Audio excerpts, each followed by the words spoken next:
Have you ever felt this kind of deep tiredness that, well, it just has nothing to do with sleep? It's this persistent weariness that just follows you around, even when you're supposed to be relaxing on vacation. If that sounds familiar, you are definitely not alone. In this explainer, we're going to finally put a name to that feeling and explore a really surprising take on what might actually be going on. So let me just ask you this, point blank.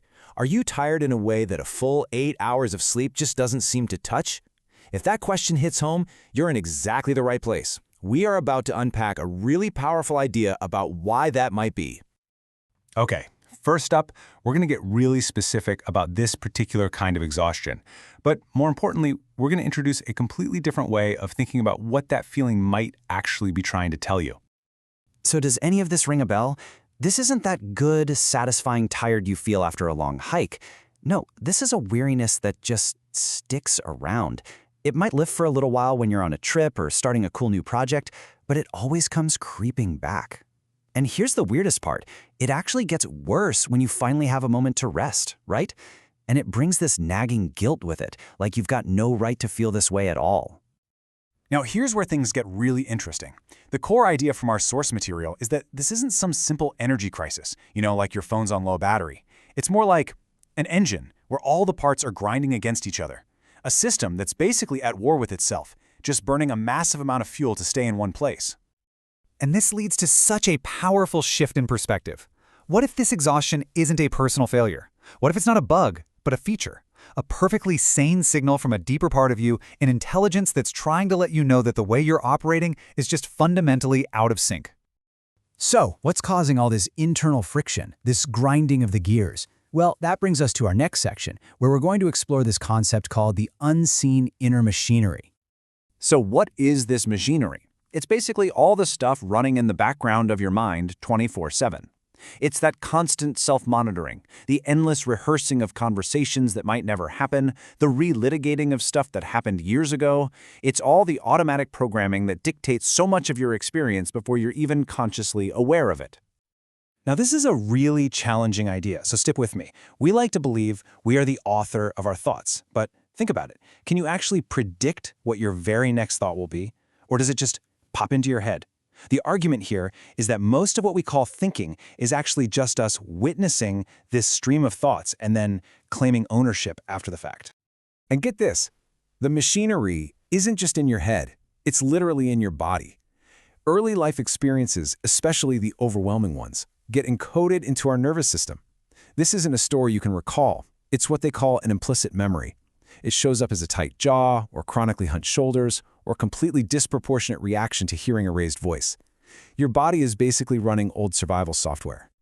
And a huge part of this machinery is the script you learned about how relationships work. I mean, before you could even talk, you were learning fundamental things about the world. Is connection reliable? Is it safe for me to have needs? These early patterns, these attachment styles, they just keep running our adult lives, often creating the very outcomes we're so afraid of. So after seeing all these automatic things, the thoughts that just show up, the body's old patterns, the scripts from childhood, we get to this incredibly profound separation. You are not these automatic conditioned responses. You are the awareness that can notice them. And realizing that, well, that changes everything. This brings us to a really crucial question. What happens when we're not aware of this machinery? Well, we end up living inside an invisible prison, one built by our own minds. Let's take a look at a few of the bars on that cell. Think about your emotions for a second. On a purely neurochemical level, a pure emotion lasts about 90 seconds. That's it, 90 seconds. It's like the weather. It comes and it goes. But the machinery, it grabs that feeling and builds a whole story around it. I feel sad becomes, I am a sad person. We turn a fleeting state into a fixed, exhausting identity, a climate we have to live inside of, day in and day out. We also like to think of I as the single, unified self, but is it really? One part of you is determined to be healthy, another part really wants that pizza. One part of you craves connection, another part is absolutely terrified of it. The self is more like a rowdy committee of conflicting parts, all fighting for the microphone. And that internal civil war, it is incredibly draining.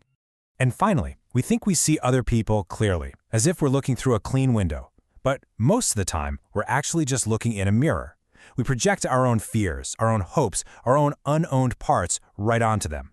We're not reacting to who they are. We're reacting to the reflection of ourselves we see in them. And constantly managing all those projections is, you guessed it, exhausting. So, if we're stuck in this prison, how on earth do we get out? Our final section explores a pretty surprising answer. It's not about trying harder or fighting your way out. It's about understanding what can genuinely interrupt the machine's operation. Just look at this list for a second. Shock, awe, profound love, total crushing failure. What do these all have in common? You can't achieve them through effort. You can't put them on your to-do list. They happen to you. These are the moments when the machinery is just overwhelmed, when it simply stops cold because it's met something it cannot possibly process or control. And this brings us to what might be the most practical takeaway from this entire explainer. The goal isn't to declare war on your own mind. You don't have to actively break the machine. The real work is much more subtle. It's about simply noticing the patterns and then choosing not to feed them, to stop reinforcing the walls of the prison, one brick at a time. So we end right back where we started, with that deep, relentless tiredness. But maybe now we can see it in a whole new light. Perhaps that exhaustion was never the problem we needed to solve. Perhaps it was an invitation all along, a doorway into a deeper understanding of yourself when you've been standing in front of, just waiting for permission to finally walk through.